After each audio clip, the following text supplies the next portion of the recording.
Modulárny dom od Kodima je určený na trvalé bývanie. Stavba je staticky odolnejšia ako murovaný dom, navrhnutá a vyrobená na Slovensku. Po vstupe do interiéru sa nachádza zádverie, za ktorým nasleduje obývačka spojená s kuchyňou. Celá stavba má 50 m2 a je plnohodnotnou náhradou za menší byt. O komfort sa stará podlahové kúrenie, ktoré poskytuje príjemné teplo aj počas najväčších mrazov. Steny sú zo sadrokartónu a podlaha je 8 mm laminátová.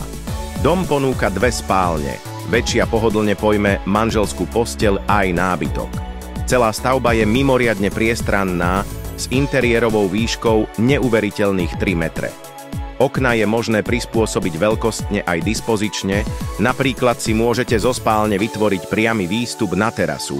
Kúpeľňa je vždy kompletne zariadená a obsahuje sprchový kút, bojler na ohrev vody, umývadlo a priestor pre práčku. Kodim